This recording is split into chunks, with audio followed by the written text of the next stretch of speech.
The human body is amazing in what we can train it to do, but none of these incredible feats would be possible without our bones and skeletal muscles. So how do muscles and bones work to allow us to move in so many ways? And what makes a muscle contract? You'll find the answers to these and other questions as we explore the skeletal and muscular systems.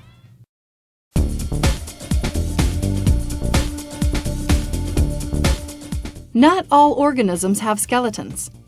Single-celled organisms, like the amoeba and paramecium, have no need of a skeleton. But as organisms become more complex and increase in size, they develop the need for a support structure of some kind. As an organism gets bigger, unless it's suspended in water, it needs to have some sort of a rigid framework. And that allows it then to move that rigid framework to produce movement for the organism and to allow the organism to be organized so that soft tissues can be supported by something more rigid. Insects and crustaceans have an exoskeleton, a tough, rigid protective layer on the outside of their bodies that provides strength and allows for a degree of movement.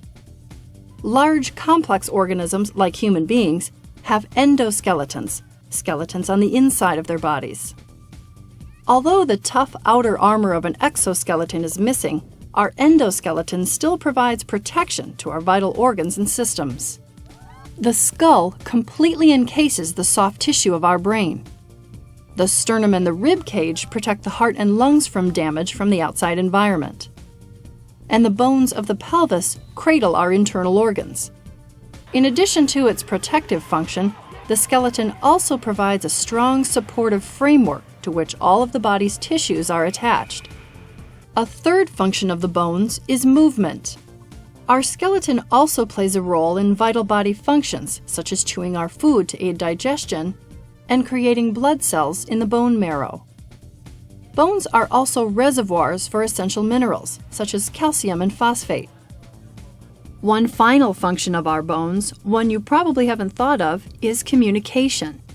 Tiny bones in the middle ear transmit vibrations from the tympanic membrane to the inner ear, where the auditory nerve is stimulated, allowing us to hear. And a special cartilage forms the larynx that allows us to create vibrations that become speech. Along with the bones are the skeletal muscles that provide us with support and allow us to move. These muscles are called voluntary because their movement is under our conscious control. Involuntary muscles control vital body functions without our conscious direction, such as the beating of the heart, breathing, or the digestion of food. Muscles also play a role in balance and stabilization of the body. Finally, our muscles generate heat. If the body's core temperature drops below a normal 98.6 degrees Fahrenheit, skeletal muscles undergo uncontrolled spasms or shivers to restore the body's temperature.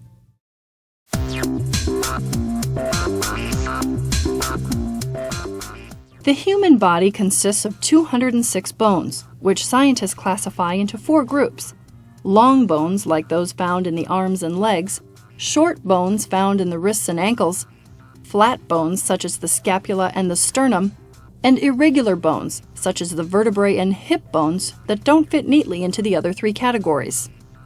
The skeleton itself is further divided into the 2 categories of axial and appendicular for ease of study and reference.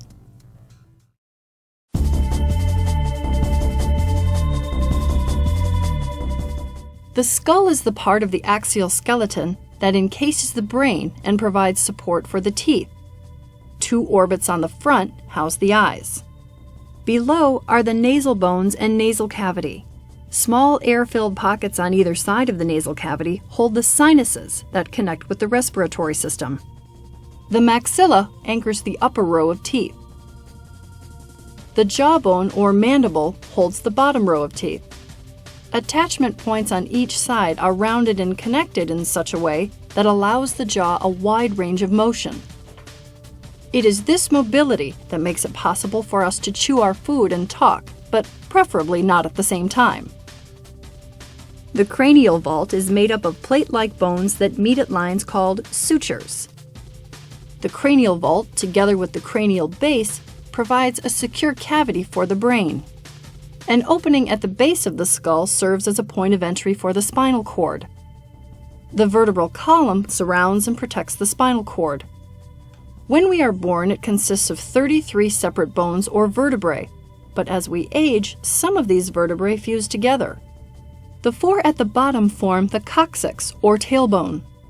Just above the coccyx are another 5 fused vertebrae that form the sacrum, the point of attachment for the hips. Above the sacrum are the unfused vertebrae. The top 7 cervical vertebrae are the smallest, lightest, and weakest vertebrae. Next are the 12 thoracic vertebrae. In the back, the thoracic vertebrae form the attachment points for the ribs. The 5 lumbar vertebrae increase in size as you move downward. The third component of the axial skeleton is the bony thorax or rib cage, which consists of the sternum or breastbone, the ribs, and the 12 thoracic vertebrae mentioned before. The first 7 ribs on each side are called the true ribs because they connect directly to the sternum through short pieces of cartilage called costal cartilage. The next 3 are called the false ribs because each is connected to the cartilage of the rib above it rather than directly to the sternum.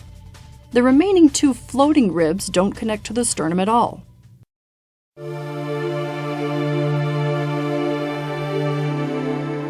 The appendicular skeleton consists of the appendages, or additional parts that are attached to the axial skeleton. The arms and hands are connected through a series of bones called the pectoral girdle. One of the most interesting things about the pectoral girdle is that all of the bones join together with very loosely fitting joints.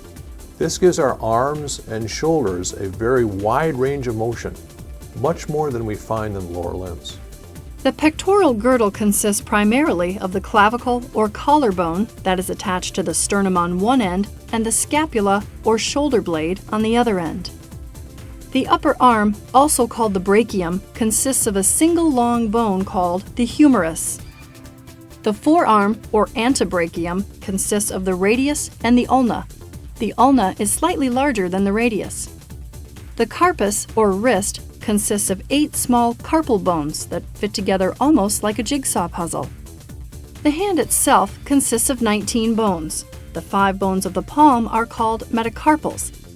If you make a fist, the knuckles are the ends of your metacarpal bones. The 14 remaining bones of the thumb and fingers are called the phalanges. The lower appendicular skeleton is attached to the axial skeleton by the pelvic girdle. The pelvic girdle consists of the ilium, the ischium, the pubis, and the coccyx and sacrum. A ball and socket joint joins the femur to the pelvic girdle. The femur is the longest bone in the body. The other end of the femur joins the tibia, the larger and stronger of the 2 lower leg bones. The other leg bone is the fibula, which is situated parallel to the tibia. The patella, or kneecap, strengthens and protects the knee joint. The distal or far end of the tibia and fibula are connected to the tarsal bones of the ankle. The bones of the soles of the feet are called the metatarsals. And like the hands, there are 14 bones in the toes called phalanges. The bones of the feet are positioned to form arches on the soles of the feet. Flat feet or fallen arches are the result of ligaments that hold the arches in place becoming stretched out. This often makes walking and standing difficult and uncomfortable.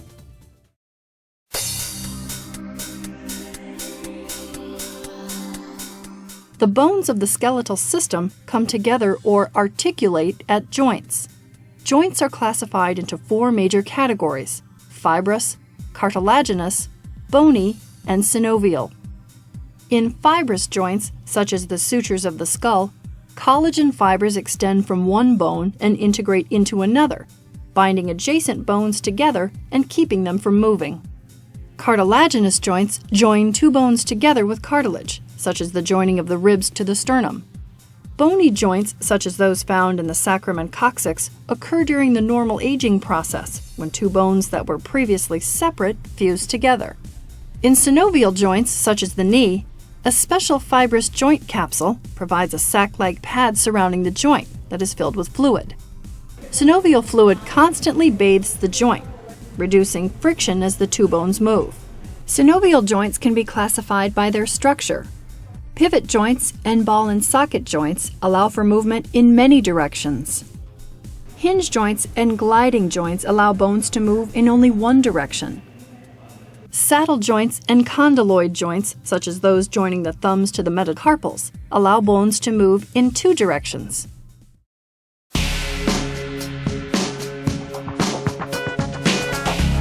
As strong and functional as the skeleton is, it wouldn't do any of us much good without muscles to move it. Muscles come in a variety of shapes and perform a multitude of functions.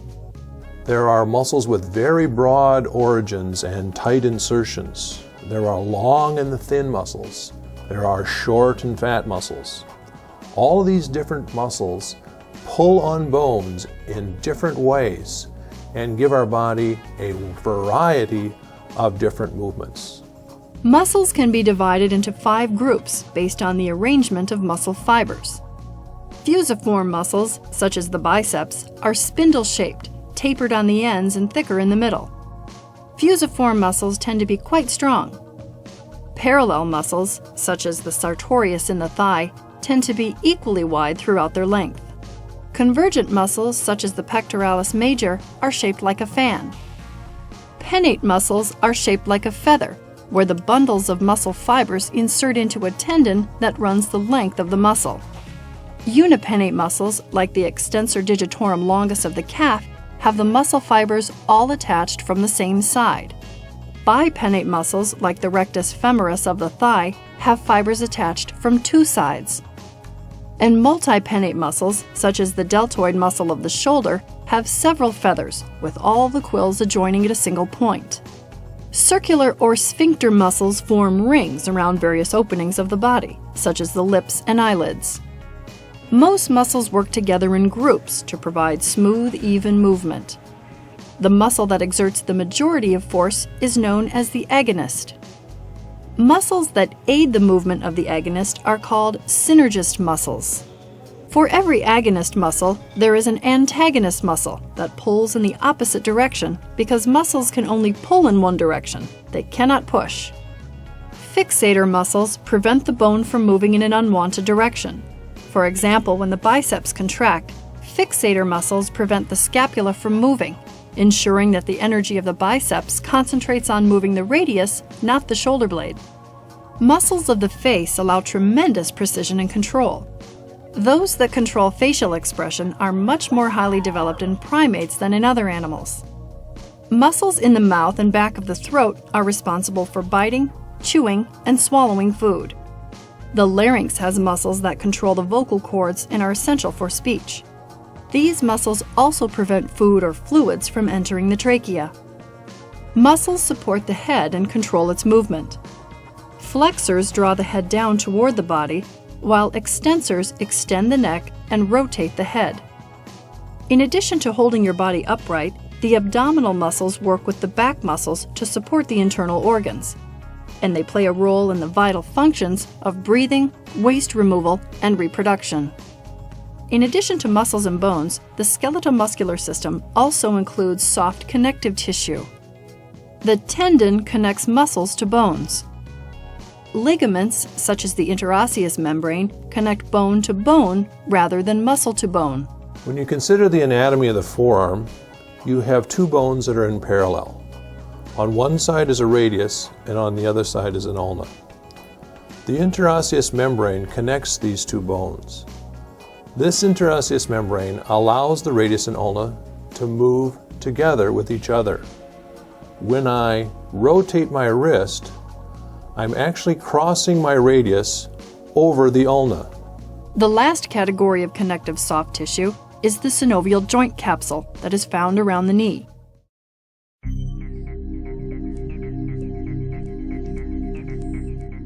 Bone is a composite material made of both organic and inorganic substances.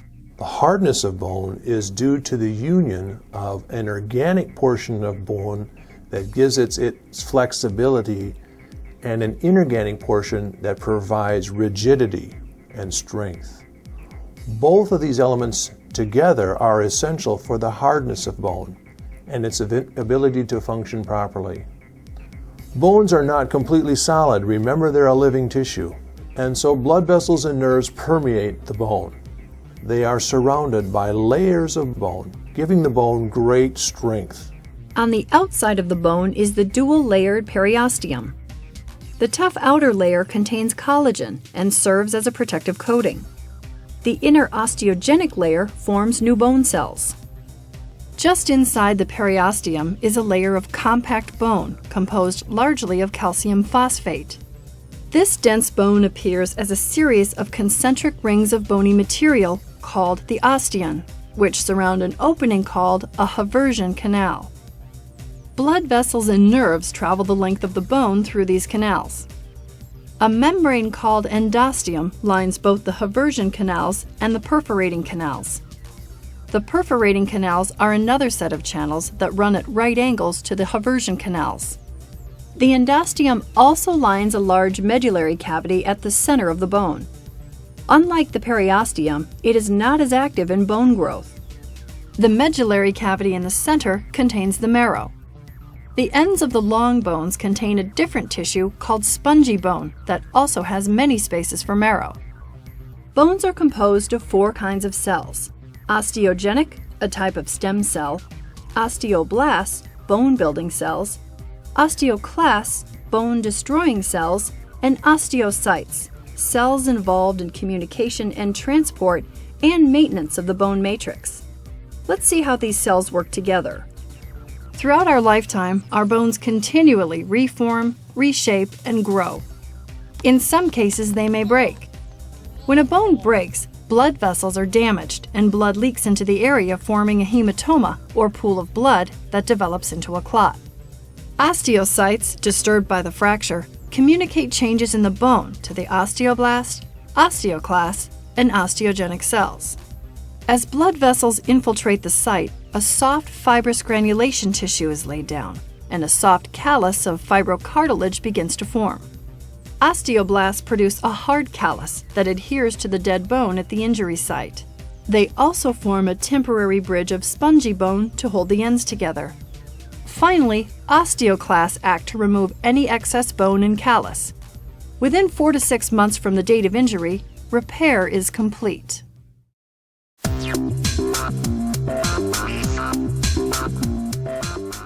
Let's take a look at the structure of our skeletal muscles and what causes them to contract.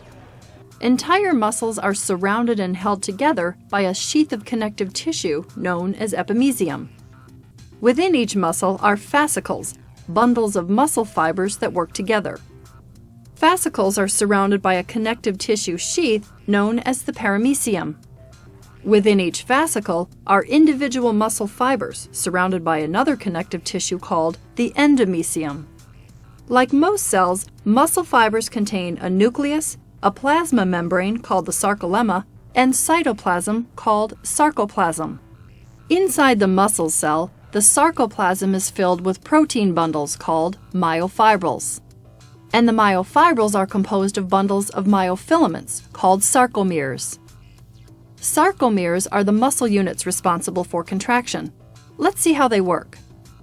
A sarcomere contains 3 types of myofilaments: thick filaments, thin filaments, and elastic filaments. Thick filaments are made up of hundreds of myosin molecules that are shaped like bundles of little golf clubs with their heads sticking out. Thin filaments are made up of 2 molecules of a protein called fibrous actin or F-actin. Each F-actin molecule is like a string of beads. The beads themselves are called globular actin or G-actin.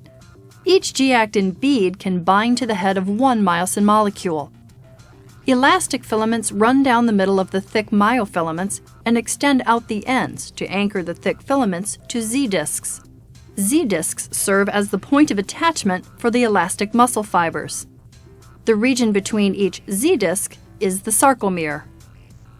This organization of myofilaments within the myofibril is responsible for the dark and light striations seen in skeletal muscles.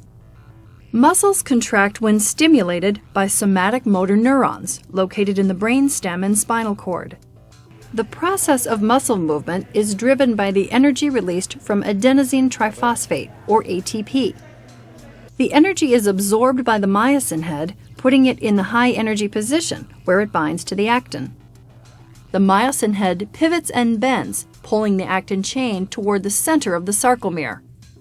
Since myosin heads pull toward the middle of the sarcomere from each side, the sarcomeres shorten, bringing the Z-discs closer together.